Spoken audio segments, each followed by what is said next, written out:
you just, try your best, you give it your all, and it just seems like the person wants you around, just for their own convenience, um, but they're not willing to make the necessary changes to make the relationship go smooth. And then again on the flip, I feel like we've all been both. I feel like we've all been the person trying to save everything when you really should have let go, and we've all been somebody that somebody really should have let go of. This is Sad Boy Radio. What's going on, everybody? Welcome back to Sad Boy Radio. I'm your host, man. Today we're over here at Private Stock. Man, we got a very special guest today. He's sponsored by Sprite. You still sponsored by Sprite? Yeah, man. Yeah. Recently signed to Universal. Yes, Just sir. released his new albums, The Southend Legend, with a tour accompanying it, bro. Yeah. Go Yeah. ahead and introduce yourself. It's KingTrey, from North Suburbs, from Evanston, Rogers Park, North Chicago area. You've been super busy. Super busy. Obviously, like all that shit I just listed, and that's just the most recent shit you've been doing.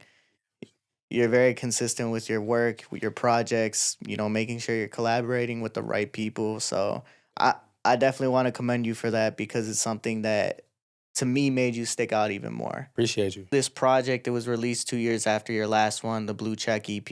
Yeah. Man, in 2 years, a lot can happen. You go through a lot of ups, downs for you. Like you said, this album was like a championship for you. What do you feel like was the most important moment that happened to you when creating this project? When I linked with my distributor that ended up partnering with Universal, that was the the last piece of the puzzle that was missing for me. Um, just somebody who I could take my product to and have them, know what to do with it and get it in the right spaces. Talk about that Universal deal real quick, right?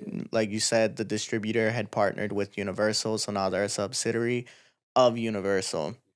That's a huge thing to happen, especially for an artist that, comes from Chicago. I've only been with them for 2 months, almost 3 months now. We have this one project under our belt, but from what I've seen with my time with them so far, the album was just received really well, way better than we could have imagined. Just from like the people, the fans, the city, the streets, and the stores, the DSPs.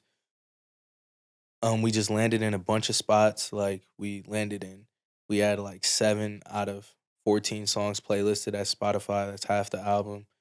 We landed on like titles rising, like front page with the album and some title playlists. And it was my first release under Universal, and they told me they were, happy with how things went, excited, to just keep going, see how things keep going up. Creating this album, a lot goes into it. All these personal stories that you are literally telling the world just because of them, through your music. What do you feel like was one of the most important moments that ended up being talked about on the album? I became a dad, man. I got a son. He's gonna be 2 at the end of the year. He was born at the end of November, and when I started this album, it was September of 2021, September, October. So like I already knew I was gonna have a son. Uh my girl was pretty pregnant already.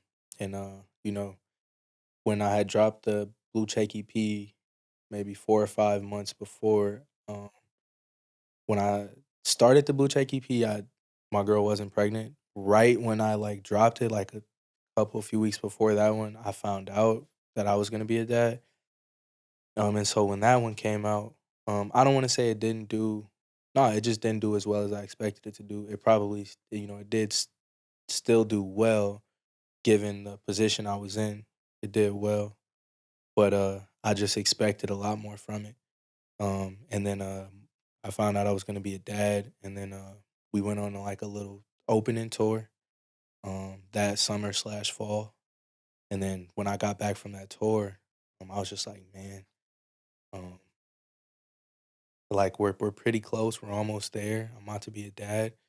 We gotta, we gotta kick it in overdrive. It was supposed to come out in 2022, in the beginning of 2022, and then it was supposed to come out again like later in 2022, and then it was supposed to come out in like spring 2023, and then but it it kept getting pushed back because of these good reasons, because things kept happening that like leveled me up in a way, and I was like, oh well, now I gotta wait to do this to like so um it kept getting pushed back because just amazing things kept happening that kept putting me in different positions to release the album from with higher leverage than I could have before. So from this moment, right, you became a dad.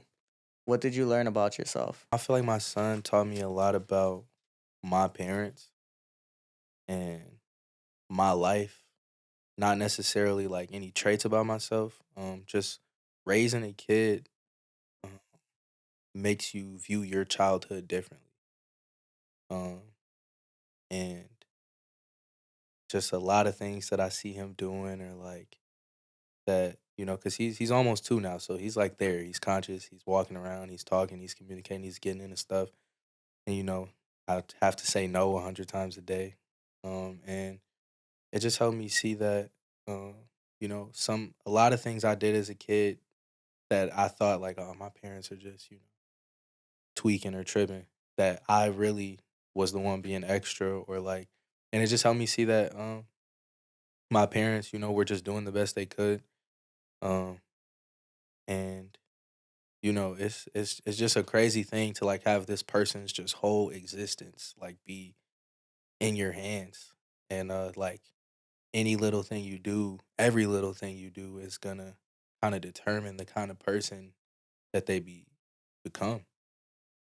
Um, so it just taught me to be more uh, critical with everything that I do, and it just helped me look at my childhood differently. What do you feel like is one thing you had to look at differently once you became a dad? Just the fact that my parents were doing the best that they could, or like a lot of things that I held, um, like I had resentment toward my parents for it. Like now having to be a parent, you kind of let some of that go. You're kind of like, wow, like um, it's just different when you're on the other side of the fence.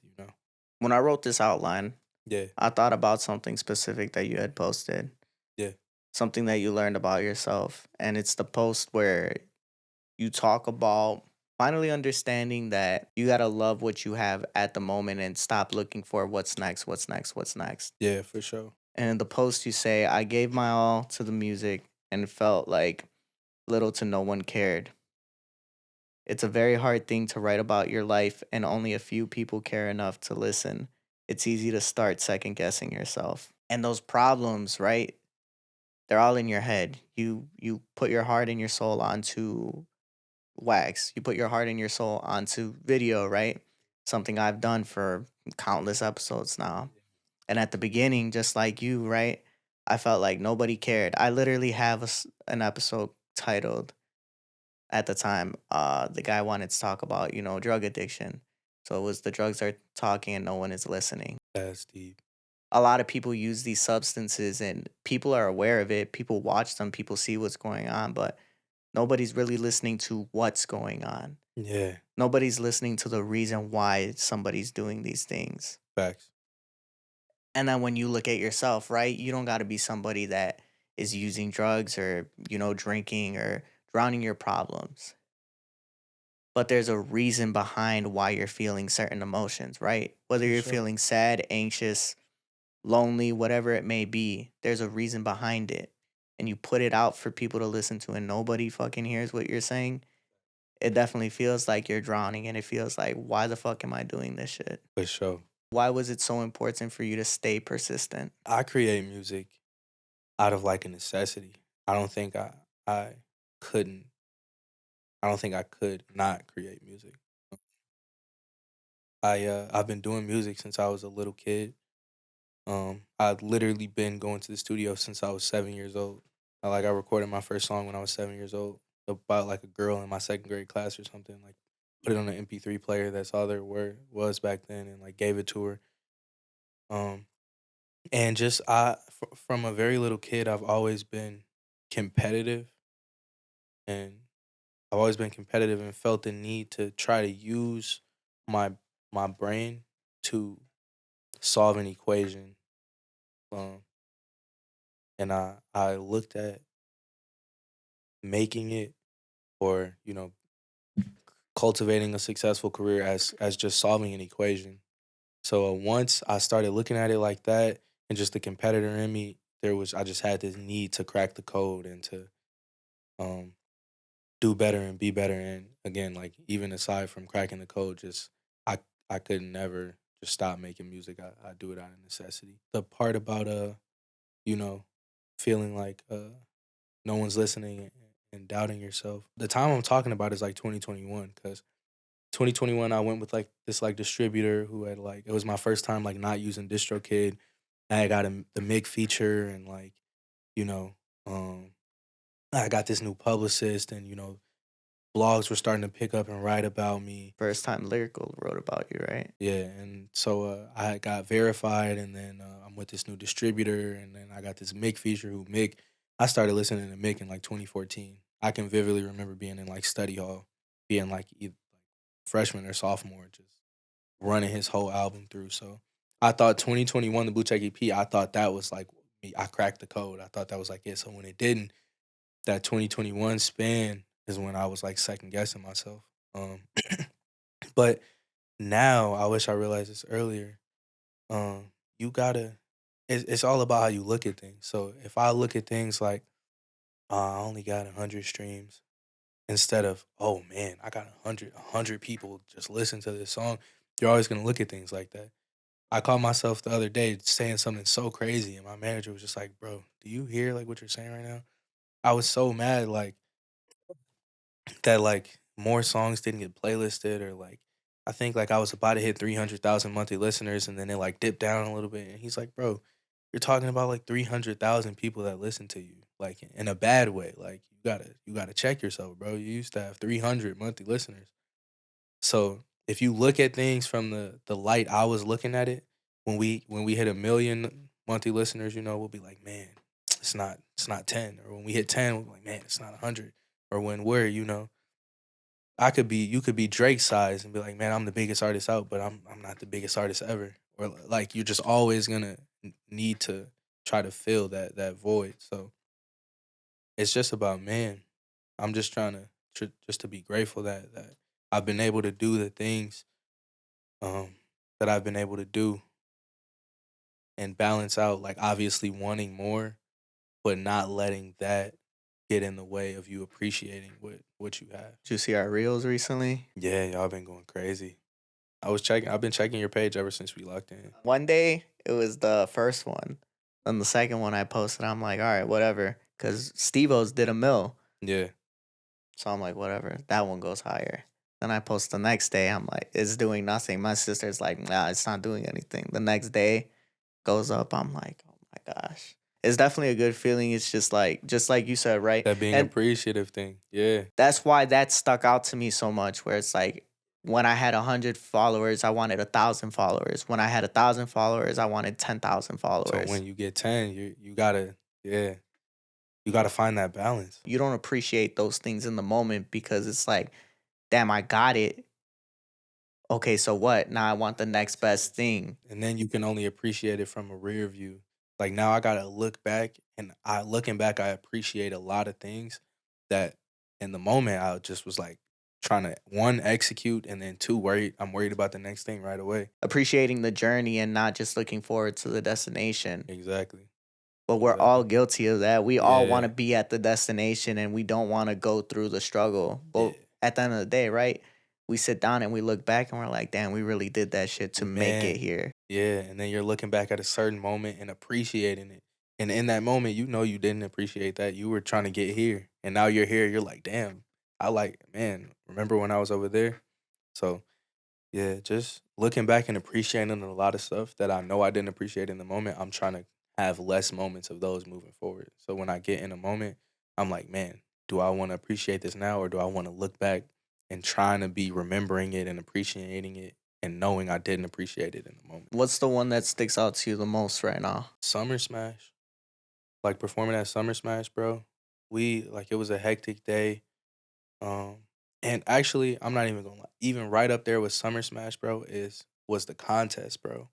like the showcase or whatever where they picked like obviously in a moment like that, what's everyone's goal in there to get into Summer Smash? But looking back, bro, like everyone who was like my family, friends, even some fans tell me that's the best performance they've ever seen me give, even better than I performed at Summer Smash. And in that moment, I was just so worried about getting to Summer Smash. I didn't appreciate how crazy that show was. Like to me, this show was just a stepping stone. I got to get in here. I got to do what I got to do. I got to get to Summer Smash. But that show was crazy, bro. And like that's one of the best performances I ever did. And I just didn't appreciate even like I was there and like the lyrical lemonade guys were watching me. It was like the two Jakes were there and like Power 92 DJ was there and just a bunch of and Cole was like there, but he wasn't like in the panel of people. Like there was a panel of people like right in front of the stage, even between the people, the stage and the crowd. So I didn't even appreciate that. Like I was going crazy and the crowd was going crazy, and there were these people watching that were like lyrical lemonade people and just other people I've looked up to, and I was just worried about getting to Summer Smash. So probably that one, and then even like Summer Smash, like we were running late, and like we were like, yeah, it was just like a crazy hectic day, and like we were like, since the set was split between three people, we were trying to figure out well who needs to go first, and like really nobody wanted to go first because they're, and then like and I was just trying to like execute. And then those two performances are just two things that today I would look back at those and I'd be like, it's crazy. But in the moment, I wasn't like, damn, this is crazy. But now I'm like, damn, that was crazy. So I want to have more, damn, this is crazy moments and, you know, not have to have it be like, oh, damn, that was crazy. I mean, it's something you learn as a performer, as an artist, right? You got to put your emotions to the side and know that I got to go handle this business for real. Even for me, I understand that. I understand when I interview somebody big like a femdot, I got to show up and it's regular business. Even if you are a fan or, We're here to have a conversation and I can look at their accomplishments. I can go down the list and I had to teach myself not to be intimidated because they're coming here for a reason. They're coming here because because they respect what you do. they see the value. Exactly. But I used to think of it as, oh, it's somebody doing me a favor. Yeah. And when I had that mindset, I would get nervous. I would choke up and we would get through the interview. You could edit the fuck out of it and make it look good. You saying that is probably the first time I ever thought about that. I subconsciously had to do that because, man, I opened for Young Blue on tour. I done performed with Coda, open for Coda. I done open for West Side Boogie. Songs with Mick Jenkins. Me and Mick Jenkins were just in LA. You guys be locking in frequently. I don't know if you know, Mick Jenkins just does a lot of features, like, and he'll charge people. So basically, like, he has a rate. No, I'm not gonna say his rate, but it's a little grip, and like he said it in like his last interview where, but he shouted me out the other day too. It was crazy. They asked him like, "Why do you do so many features?" He said, "I do that to eat." Like honestly, like if you come to me, if you got the money for my rate, and if I see your email or whatever, I'll get on the song. That's how I eat. So that's the first feature I ever did with him. It was on one of those. But then, and even the second feature I did for him, Carefree, it was one of those. But then Carefree, my song with Femdot and Mick, took off. And then Mick just saw me like keep grinding. So now it's more of a love thing. It's not just a like, all right, do you got the money? Do you got the It is very possible that me and Mick are about to do a whole album together. Damn. And that's the thing about just being persistent, not thinking you're too good for anything or anything's out of your. Because, in 2020, I'm looking at it, that feature locked in 2020. I'm looking at it like, man, I'm going up. Like, I got this new distributor. Like, I'm thinking like I'm going up. The Blue Check EP's about to take off. And Mick was charging me for the feature. And, a lot of people would be like, I'm not about to pay for no feature. Or, fine. If he's not going to do it, like, later he'll do it when I'm whatever. But nah, man, I do whatever I got to do to make what needs to happen. And so at first it was one of those. And I like, the song did well. So I went to him again. I sent him the song. Now when I hit him for Risky, he like, hey bro, you getting cold, like you getting better. He told me straight up. I sent him the song. He's like, bro, I could hear like the confidence in your voice growing and just everything. And we have actual conversations now. It's not just like I email you, I got the money, blah blah blah. Like we text, we got each other's number, popped on the phone. I was on in tour. I was on tour. I was in LA. Um, we were at Universal Studios, and he pulled up. We recorded some new stuff. Um, we shot a music video for Risky. It's just more like off the love. We talked about that whole project. And that it's like I don't want to say too much, but it's very, very, very possible. What you're saying about having to calm yourself down at first, I would be like, bro, Mick Jenkins replied to our email. What? And you still want to have that fan in you. It's never bad to have that fan in you, but it's more about being like, all right, so now it's not just do you got the money, do you got the me and Mick just got on the phone. Like Mick is at doing a festival in another state and they're interviewing him like what artist up and coming artist do you fuck with? He's bringing up me. He's just pulling up to the studio. It's love now. And I had to look at it like, all right, like it's not just him doing me a favor or it's not, anything like that. It's like he sees value in what I'm doing. And I never fully like told myself like, all right, you gotta, look at things like that. But I did that subconsciously, and it's just crazy that you just brought that up because that's the first time I've ever heard that vocalized like that. I think it's a subconscious thing that just happens, right? We all understand that we just got to learn how to carry ourselves in this business. Like you said, artists have to make themselves seem bigger than they actually are. Bro, I've been preaching that, and that's not even just everybody does that. I don't care what level you are, who you are. Your job, or if it's not your job, your label's job is to make you look bigger than you are.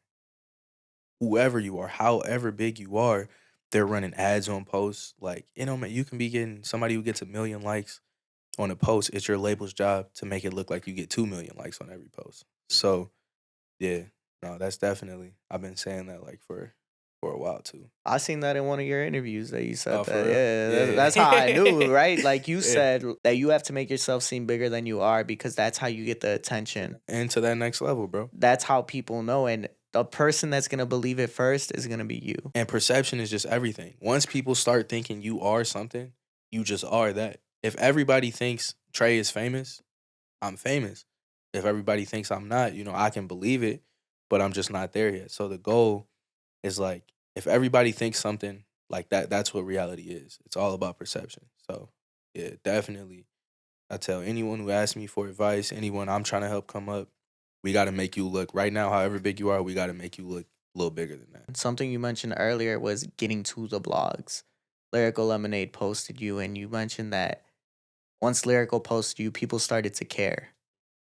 Did you feel any resent towards those people that just started to care only because of that post? I've been dealing with people kind of shading me or just brushing me off, not even just shade, brushing me off, and then circling back since I was in high school, bro.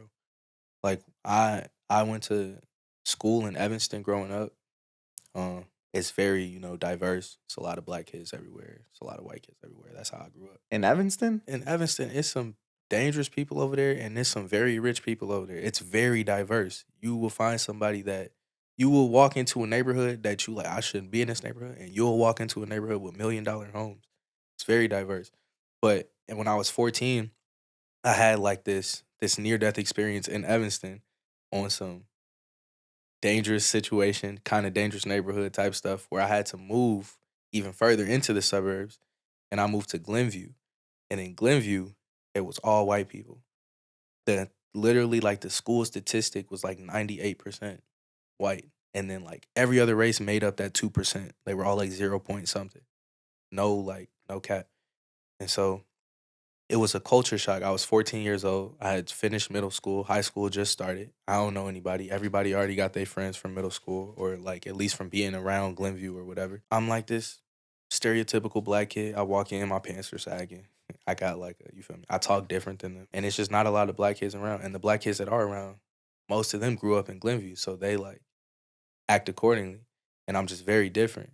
So and I rapped and I played basketball, just this huge cliche. And this is on, yeah, this is on one of my songs, my Black album, Kid. Black Kid. and that's an interlude. And In Glenview is another interlude, and they're like just combined. They're on the same track. That one stuck out to me. It definitely stuck out to me. A lot of people cried to that song. Like in every city on my tour, at least one person cried. Obviously, I can't relate, but you detail an experience that a lot of, black people will talk about. And they will say, like, this happened to me because people like to stereotype. In the moment, I just laughed it off too.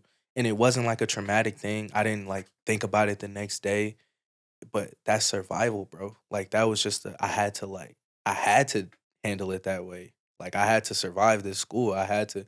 So now looking back on it, almost 10 years later, it's like, man, that was fucked up, bro. Like that shit was fucked up. But in the moment, I'm like a 14-year-old kid. I'm just like, like that's funny.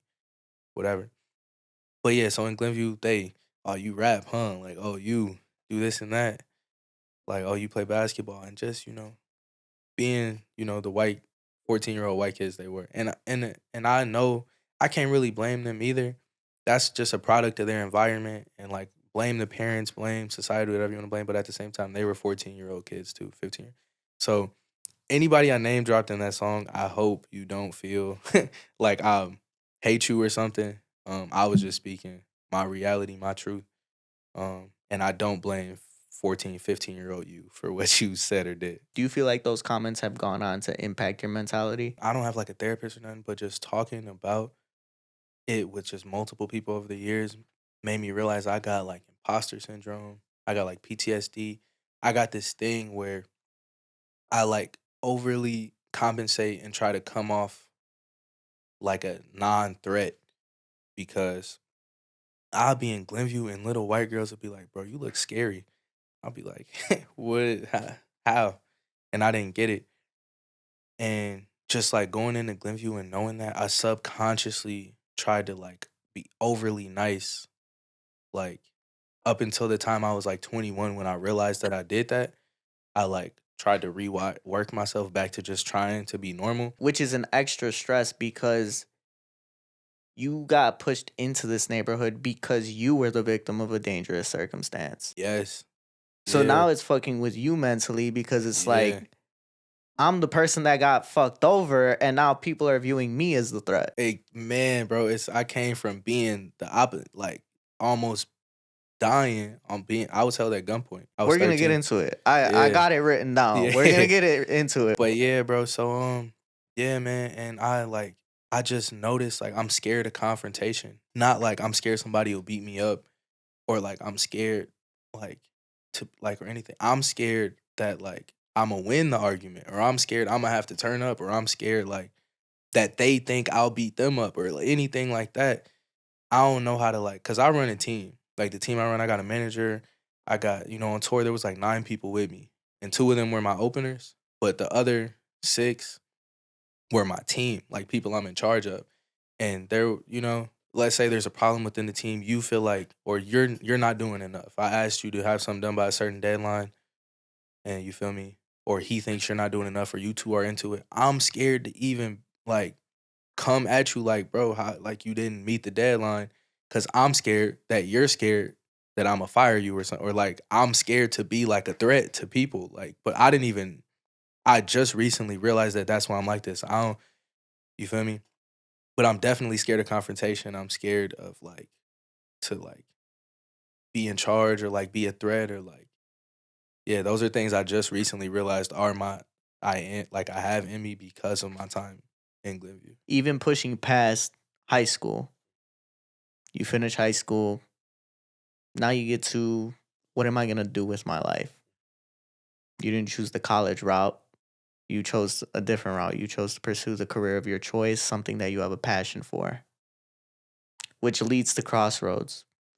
Go ahead and talk about that album real quick. Crossroads is my second EP I ever put out.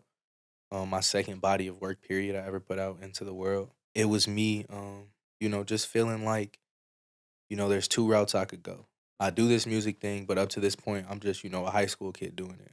When I started Crossroads, I literally had graduated high school like 4 months ago, and I like was fucking up in school. So I walked the stage, and then I had summer school to like they let me walk the stage, but they're like, we're gonna hold your diploma and like we'll give it to you after summer school. I'm like, cool. So literally, I started Crossroads like summer school had just ended like a month or 2 months before. So I'm like, damn. And I just turned 18. I turned 18 at the end of summer school. I have a late birthday. So I'm like, damn, I just turned 18. Just finished summer school. I got a tape out that I put out in high school. Um, Now like, what am I gonna do? Like, am I going everybody? And it was after everybody had already went to school. And part of Crossroads, part of me even feeling this way was watching everybody. Everybody's posting, oh look, this is my dorm now. Oh, I'm leaving my friends, or everybody's just posting everything about just going to college, and I'm like sitting at the crib, like, so I'm gonna try to be a rapper for real, or like, it's just again that doubting yourself thing. At the time, I wasn't doing crazy numbers.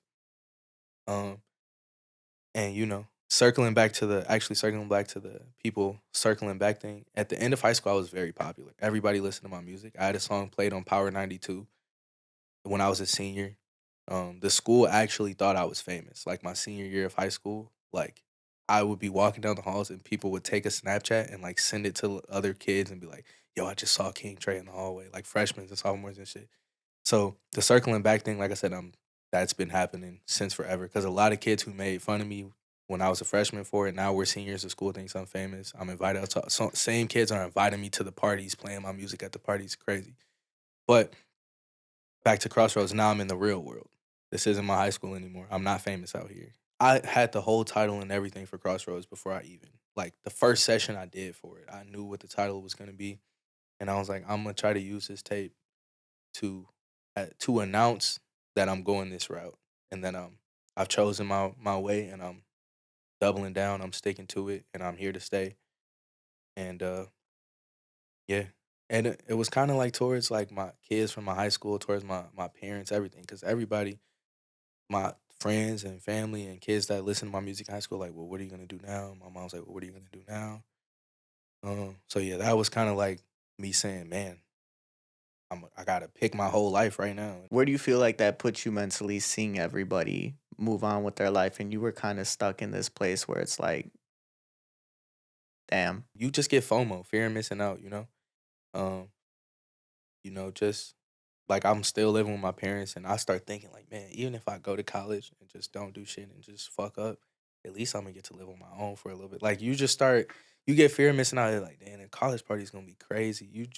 Just FOMO.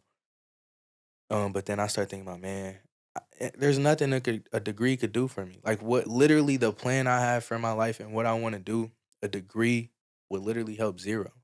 Like it could help with life in general and overall. And if I want to expand from rap into something else one day, like I get all that. But for what I literally like genuinely wanted to do and love, I felt like college would be me wasting my time. Only reason I even ever like considered it for a second is just FOMO. And you talking about that time in your life, it really reminded me of when I was supposed to go to Cali for school. That whole school year since December, probably since even before that, I was up for a scholarship to go to California. So the whole year prior, junior year, I'm like, I'm going to Cali, I'm going to Cali, I'm going to Cali. Then senior year comes, I get to the finals for a scholarship that's gonna give me full ride to go to Cali. I don't get that shit. So then it's like, well, shit, it felt like destiny. It felt like, damn, this is meant to be. So I applied to like 10 different schools in Cali. Eventually, I got into a handful of them. Some of them gave me scholarship to go. And I decided, I'm like, nah, I can't even do it. I don't know what it was. At the last That's minute, that like a gut. You week gotta trust before, that gut, bro. I was like, nah, I can't even do it. Like, I don't want to go. And it was the best decision I ever made. Like, I stayed, I saved money. I didn't get sent back home because COVID sent everybody back home. So I would have been $40,000 in debt and not even in Cali. I got a whip. Like, everything just worked out for the better. And to top it all off, right? I would have never made this shit if I went to Cali. You don't always know why, bro. But man, when you trust that gut, you always look back later like, glad I trusted my gut. Mm-hmm. That's crazy. You like, I don't even know why. Man, that's beautiful, bro. You don't need to know why, man. You get that feeling, bro. As soon as it hits you, bro, you gotta go with that. That's the beauty of life, right? You never know what's gonna happen, but you take that chance and shit, life works out itself, right? A lot of people will look at it as like, man, bad shit keeps happening to me, bad shit keeps happening to me, but it always rains before. Rains before the rainbow, it rains before the sun comes out. You can't know happiness without darkness. Exactly. And that's what's important, right? Rerouting and changing the vision. It's necessary sometimes. You can't know what the answer is. But as time goes on, you start to see, hey, this is my route. That comes with music, that comes with relationships, that comes with everything you do in life. You even made the song Let You Drown. You say I jumped in that water to keep you from sinking. Then you touch the land, you let go my hand. Girl, what was I thinking? I should have let you drown. Mm. That's a situation that everybody can relate to. You continuously try to save somebody, you continuously try to save a relationship. And sometimes it feels like, why? Why am I still doing this? Because you just keep using me until I don't fit your picture anymore. What inspired this song for you? What inspired the song was a relationship um, that I was in, um, that I'm still in. Um, that you know, in every relationship, there's ups and downs. So I didn't write this song "Let You Drown" I didn't take direct situations or an exact inspiration from one thing, but I just wrote it from a perspective that I've been in. And on the flip, I know I've put um people in that same position. So I wrote it, from the perspective of feeling like you gave everything you could, you gave everything you had. You keep trying to save the relationship. You keep asking, yo, we things will work better if we do it like this, or I don't really like when you do this, or could we talk about our our our problems before we just jump straight to tweaking?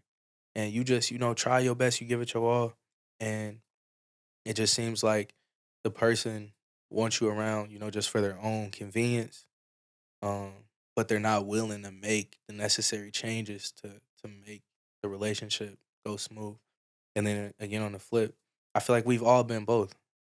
I feel like we've all been the person trying to save everything, when you really should have let go, and we've all been somebody that somebody really should have let go of. In times that you felt like you should have let go, why did you keep saving it? When I was on tour, someone asked me, "How do you?" Let's say somebody did something terrible to you, they cheated on you. How can you go back to that person? Or what even made you like? How could you even wrap your brain around like considering going back to that person? And I told them, bro, the simplest, you know, form I could give it to you in, bro, is I just couldn't not, or I couldn't like not do it. Um, that's how you know when you love somebody. If your mom betrays you, does something to you, you might get mad. You and your mom might argue. You might go off. You might ignore your mom for a week.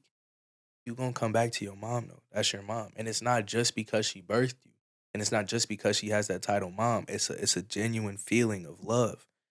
So when you love somebody, if it's your brother could do something terrible, and you could ignore your brother for a month, but that's your brother. It's not just that title. It's not just the fact you came out of the same womb. It's that title. That's what love is, bro.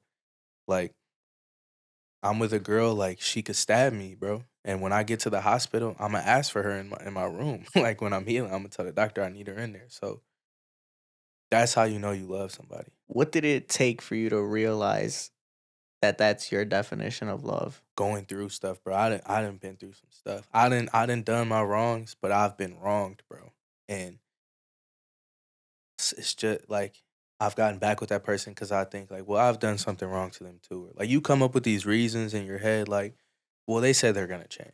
Well, I've done wrong to them too before, and they forgave me, so I gotta forgive them. Or like, you know, yeah. I even at one point was like, well, any relationship, like everybody's gonna do you wrong. So if everybody's gonna do you wrong, you might as well let this person do you. I've come up with every reason until I just had to realize, bro, there is no reason, bro. It's literally just a feeling. Like I just couldn't not go back if I wanted to.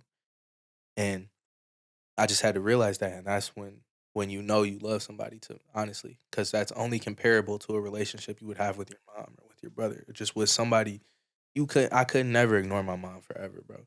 My mom could walk in here and slap me, and I'm ignore it for a week, and Imma tell her like, "What's wrong with you?" And we gonna argue, but in a week, bro, that's my mom. In 2 weeks, however long it takes, and that's because of the love. So then when it came to situations where, you were the bad guy, do you wish it was different?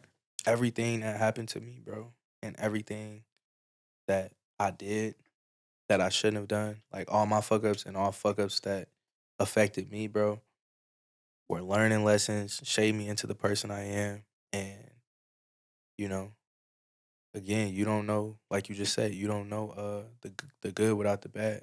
You don't know to appreciate the sunshine if it didn't rain yesterday. You know what I'm saying? Tomorrow and 2 days when it cools down, we wouldn't even appreciate it if it didn't get to 100 today and tomorrow. Facts. So and I'm sure whoever I wronged in the past feels the same. So I would, I'm obviously sorry for what I did. Um, I wish that I didn't have to be the vessel that was used to teach you that lesson. But at the same time, everything is a lesson. So I wouldn't take back what I did to someone or what someone did to me. Everybody needs a villain in their story. Everyone is the villain in someone's story. Doesn't matter how good of a person you are. You, me, somebody's story, probably multiple people they're telling a story right now, and I'm the villain in it. You too. And you know what I'm saying? Whoever you are, everybody is the villain in somebody's story. There's a lot of experiences in your life that have changed everything. Your whole life could be different. My life is taking a lot of tangents, a lot of sharp turns for sure. For one, the Mick and Femdot feature, that shit turned a lot around. Your dad being a rapper, that instilled your love for music. You were in the studio with him because he Yeah. couldn't find a babysitter. Yeah, bro. And the moment I really want to talk about is the song How Tony Became Trey. You had a gun pointed to your back in 8th grade, which forced you to move to Glenview where you felt like you didn't even fit in. Yeah. How have you seen this experience continue to impact you in your everyday life? Man, if that situation did not happen, I would not be King Trey. So many things happened after that event that led me to everything that led me to this chair right here, sitting here talking with you. And it was just a dangerous situation. I don't even know exactly what it was because I was a kid. The adults were having different conversations that they were telling me, but there was somebody in my family that like they were trying to get. Lucky he wasn't there. You feel me? And they came in, they kicked the door down. It was three dudes, masks, guns. I'm right there, like where they kicked the door down, and they like grab everybody. They got guns to everybody. Like everybody go in this room. They put us in like I think it was my aunt's room, and like, but they're walking us over there, bro. I tell you, like they grab my sister, they grab my mom. I'm in the middle, and one dude has like my sister, and like this dude has me and my mom's on this side of me, and he's behind me like this with a hand on my shoulder, with a gun in my back like this, walking us to the room. Like everybody lay down, everybody be quiet. They turn the lights out. They look around the house. I'm assuming they're looking for this dude. He's not in there. Then they like rob. They take like two TVs or something. They take like the money out of my grandma's purse and then like they leave. But like while we were in the room on the ground with the lights out, my mom had like snuck her phone up her jacket and like was whispering to the police. She like found a way to call 911. And right when 911 got there, I kid you not, like we heard them leave like 15, 20 seconds before the police got there. And they like went out the back door because we could kind of like hear what was going on.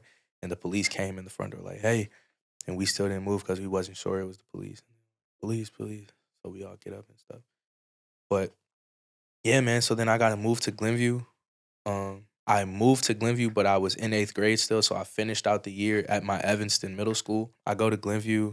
I link up with some people. And then I became like friends with this guy. Kind of because like after that happened in 8th grade, like I kind of like distanced myself from everybody.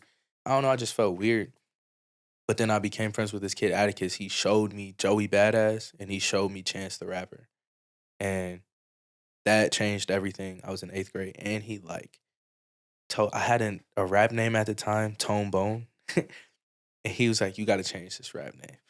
And he was like, helping me think of names, and he was like, "You gotta change how you rap." At the time, I was trying to rap like Lil Wayne and Drake, so I had hella punchline heavy, very straight on bars, and he's like, "Nah, like you gotta get alternative. Like you hear how Chance is doing this, you hear how Joey's doing this, like."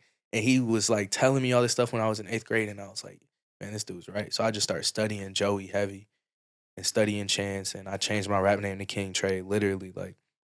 And had this robbery not happened, I wouldn't have become friends with this kid who I became friends with. So yeah, just that robbery happening through my life on a tangent. I have a song on Crossroads called Roots, and I say like, I don't know, what if I told you, like, what if it's time for me to grow up? What if I told you that my life went on a tangent when I was 13 just so I could blow up? Your life literally one thing could have changed and everything would have changed. Yeah. How much of your demons do you feel like is attributed to that situation happening to you at such a young age? If we're like circling back, all of it, because I feel like most of the things I deal with are from being in Glenview, and I was only in Glenview because of that. I don't think that thing specifically impacted me too crazily. It like scared me, and it impacted me for some months, but like a long term effect. I don't think it really had a long term effect. I think the being in Glenview had a long term. In the song, you say "Rip Tony." Yeah. What part died that day? So here's the thing, right? My name is Tony. Um, Growing up in Evanston, they called me Tony. But Trey is a nickname I had because I'm the third. I'm Tony Harris the third. So my grandfather called me Trey growing up, but he was the only one. Or like I guess sometimes my grandma, just like my dad was the second. So like his parents sometimes called me Trey because he was like junior. He was the second. I was the third. But in Evanston, I went by Tony. But just when I came up with the rap name King Trey, I was trying to come up with something different, and I thought of the nickname my granddad had for me. And then I moved to Glenview and I started going by Trey because I wanted to go all in on my. So nobody, like my kid, he calls me daddy and he calls me Trey. Like he's a baby, so he's still figuring everything out. He just calls you what he sees other people call you. So like everyone calls me Trey. Um, so I say R.I.P. Tony to say like it's ironic. Like they held a gun to Tony. I wasn't going by Trey. Almost nobody called me Trey. And because of that thing that happened, now nobody calls me Tony and everybody calls me Trey. So I didn't die, but in a way, Tony did. Tony was left at that scene. I was Trey after that. What part of Tony still lives in Trey? Tony played basketball. He was very competitive.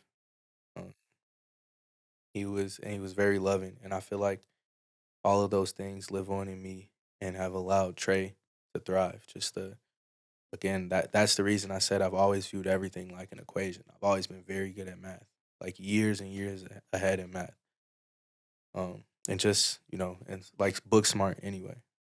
So I've kind of taken that and used it to like just grow my career and always going back to the drawing board and studying this artist and this label and this manager and stuff like that.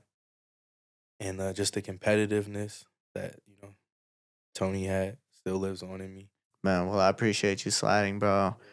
I appreciate you wrapping it all back around to the very first thing we talked about with you viewing everything as an equation. Keep going up, man. Thank you for having me for sure. Make sure you guys go ahead check out KingTrey, the Southend Legend, out now on all streaming platforms. Make sure you go ahead, like, comment, and subscribe. Sad Boys for real. Peace out.